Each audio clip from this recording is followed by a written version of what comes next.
Well, hello everybody and welcome to Fashion and with me, Scottish Highlands Fashion Curator.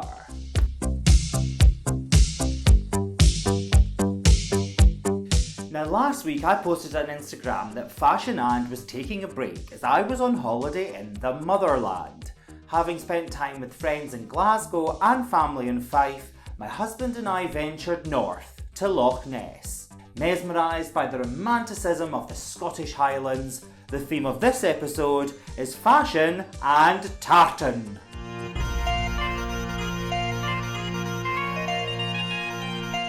Let's begin with an excerpt from Alan Ramsay's Tartana or the Plaid. I sing the plaid and sing with all my skill. Mount them, O fancies, standard to my will. Be strong each thought, run soft each happy line, that gracefulness and harmony may shine, adapted to the beautiful design. Great is the subject, vast the exalted theme, and shall stand fair in endless rows of fame. As soon as you mention the word tartan, it conjures images of colourfully kilted clansmen, rolling heather hills, and the deep wooded glens of the Scottish Highlands. But tartan is not just a fabric, it is the cloth of a nation. It's an identity, and it symbolises strength, dignity and kinship, regardless of whether you were born a Scot or not, like me. The word tartan means not only the checked fabric, but also a type of cloth. In terms of Highland dress, the cloth was easy to make, versatile, and saw no class distinction, meaning it was worn by the very rich and the very poor. Tartan has transgressed the realms of tradition and has infiltrated the world of politics, royalty and fashion through Jacobite rebellions, royal visits and romanticised runways. But above all, tartan has always possessed a unique sense of style, and with that in mind, throughout this episode, we'll be looking at tartan through 4 themes: warp and weft, tartan warriors, romantics and rebels, and beyond the traditional. Since tartan transcends both traditional and fashionable dress, we will start with the cloth itself. Tartan is produced by a relatively simple process of weaving bands of different colours of yarn, the warp and the weft, in varying widths to create a pattern.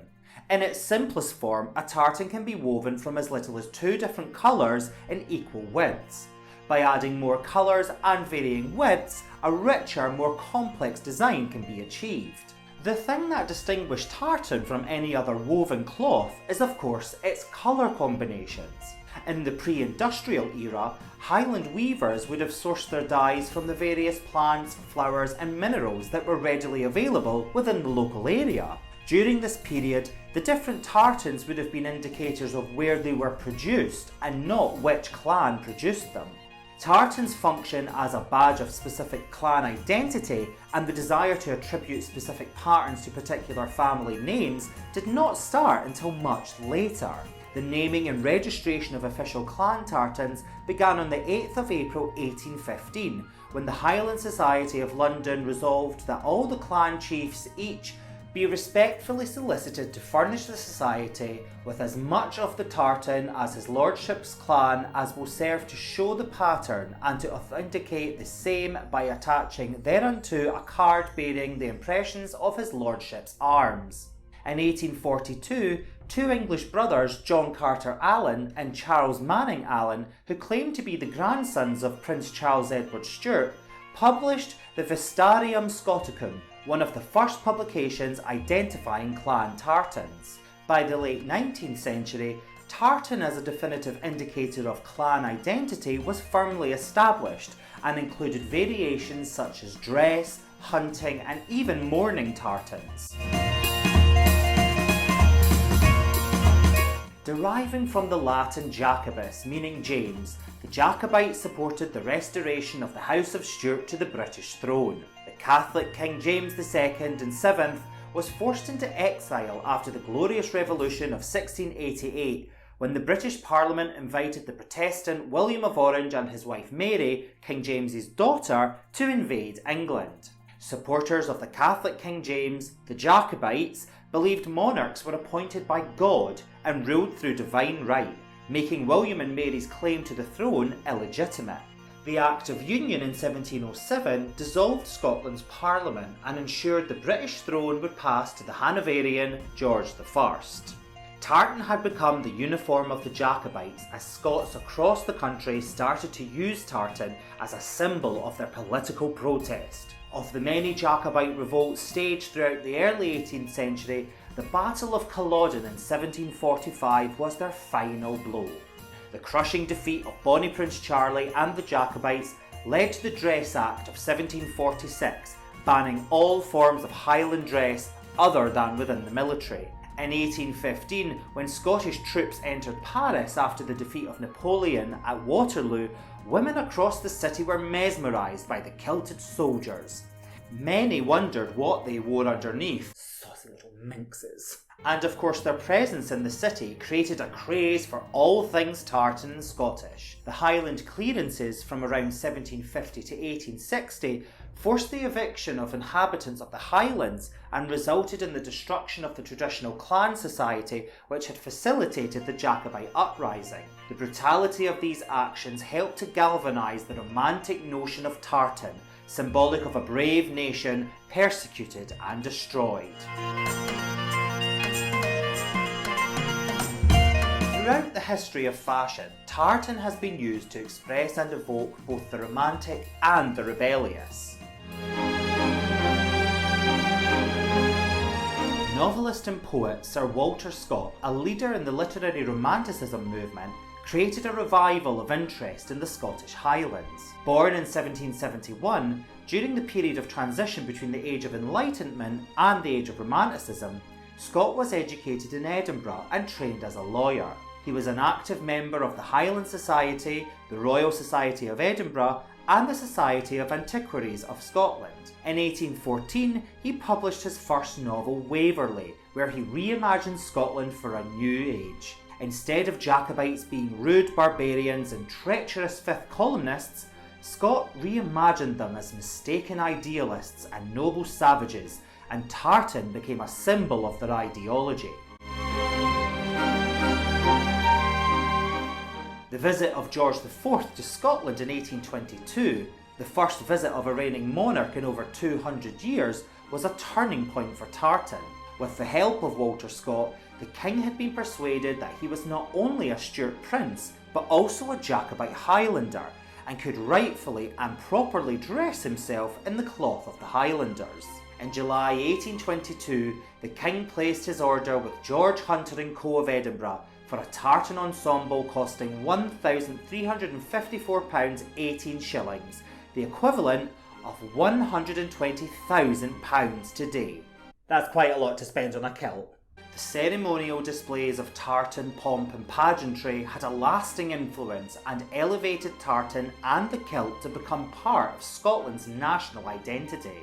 Women across the United Kingdom started to incorporate tartan elements into their dress and ball gowns. As the fashion for tartan gained momentum, the popularity of tartan was seen in the wardrobe of the young Princess Victoria, whose tartan velvet gown dating to between 1835 to 37 is now part of the royal collection. Victoria and Albert's affection for Scotland and their beloved Balmoral, purchased in 1852, created a cult of the Highlands and transformed elements of Scottish dress, and in particular tartan, into the height of fashion. An imitation of the Queen and her fashionable taste in lifestyle, tartan day wear, evening wear and even tartan morning wear was produced for ladies, and Scotland became a fashionable Victorian holiday destination. Prince Albert and the royal children also frequently appeared in tartan and kilts at events, weddings and gatherings even outside of Scotland.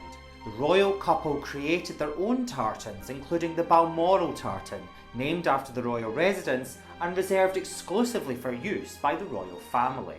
Many aspects of Highland life, such as tartan, mountainous landscapes, bagpipes and traditional dancing, became synonymous with their romanticised vision of Scotland. Dame Vivienne Westwood has infused tartan with her rebellious nature since the beginning of her career. In the late 1970s, with the launch of their Seditionary store and the emergence of punk, Vivienne Westwood and Malcolm McLaren recaptured the rebellious nature of tartan. The word seditionaries has always meant to me the necessity to seduce people into revolt, she said. Westwood designed bondage trousers and kilts made from tartan, complete with matching bondage jackets, named so because of the straps which bound and constricted the arms and legs. Linking seditionaries to tartan's rich history as a fabric representative of revolt and opposition made it the perfect fabric for a range of clothing that aimed to make anarchy. In her Anglomania collection for autumn-winter 1993, Westwood embraced tartan's potential for communicating romanticised notions of Scotland.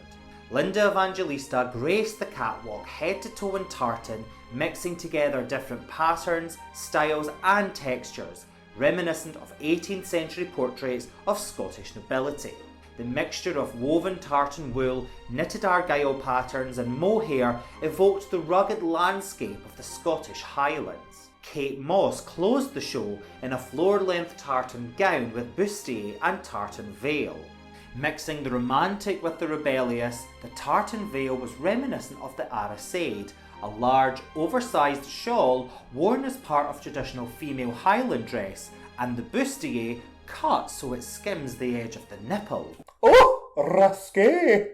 In Jonathan Fair's book Tartan, he suggests that Westwood's On Liberty collection for autumn-winter 1994, which featured Naomi Campbell in a full-skirted tartan dress with oversized head wrap, channeled a darker side of tartan, evoking Scotland's colonial past and exploitation of the Caribbean. It's an explanation that is extremely relevant today, as it is widely known that the slaves of Scottish plantation owners were ordered to wear specific tartans to identify who owned them.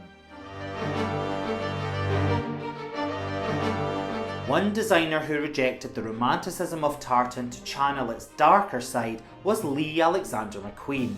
For McQueen, Scotland was not to be trivialised or reduced, in his own words, to effing haggis, effing tartan, effing bagpipes. In his autumn-winter 1995 collection entitled Highland Rape, McQueen sent torn, bedraggled and distraught tartan-clad models down the runway, destroying any notion of a romanticised vision of Scotland. Highland Rape made reference to McQueen's Scottish ancestry and featured the McQueen clan tartan. The use of the word rape concerned critics, but McQueen defended his collection, saying that it was a reference to the Highland clearances and the rape of Scottish culture by the English. He told Time Out magazine, "My father's family originates from the Isle of Skye, and I'd studied the history of the Scottish upheavals and the clearances. People were so unintelligent they thought this was about women being raped, yet Highland Rape was about England's rape of Scotland." McQueen's autumn-winter 2006 Widows of Culloden collection revisited his ancestral links and was seen by McQueen as balancing Highland Rape with a more positive, less aggressive view. The collection once again featured his use of the McQueen tartan, this time in a more refined and ironically romanticised manner than before. The message of the show was captured in the finale when a ghostly apparition of Kate Moss draped in a chiffon dress appeared within a glass pyramid, a symbol of the free spirits of those lost at Culloden. Of course, there are a huge amount of fashion designers not mentioned in this episode who have used tartan not only within their collections but also as an integral part of their brand identity, including Isaac Mizrahi, Christian Lacroix, Ralph Lauren, Jean-Paul Gaultier and Burberry. Japanese avant-garde designers have pushed the boundaries of tartan to new levels. Japanese designer Jun Yakusahase, creator of the brand Undercover, took tartan to the extreme in his autumn-winter 2001 collection entitled Melting Pot. The model strolled down the runway dressed in tartan ensembles of various colours. Their faces and hair were also painted to match, creating a camouflage effect, almost like full body armour, giving a new meaning to the concept of the tartan-clad warrior. Rei Kawakubo at Comme des Garçons has always been known for challenging the conventions of Western dress, and she has superimposed tartan into her many design signatures, such as exaggerated silhouettes and drapery. Applying a Japanese perspective to the iconic fabric, Kawakubo draws parallels between traditional Scottish and Japanese costume. Kawakubo has continuously revisited tartan throughout her career. Andrew Bolton, curator of the Met's 2017 Costume Institute retrospective, said, "She loved the punk movement and continues to play with the aesthetic language of punk style. Also, tartan traditionally, in terms of how one made the original kilt, was one piece of fabric. It has a connection to the kimono in terms of the idea of using an uncut length of rectangular fabric and forming it into a three-dimensional item of clothing." Referred to by Alan Ramsey as the beautiful design, tartan is not only synonymous with romance and rebellion, but it is evocative of strength, dignity, kinship and identity. Tartan remains one of the only fabrics that has transcended the realms of traditional into that of fashionable dress. From Jacobite armies on the fields of Culloden to supermodels walking the runways of Paris, the power and allure of tartan has endured and ignited passion in the hearts and minds of writers, royalty and fashion designers. As the Scottish poet William Edmondstoune Aytoun once said, "Nowhere beats the heart so kindly as beneath the tartan plaid."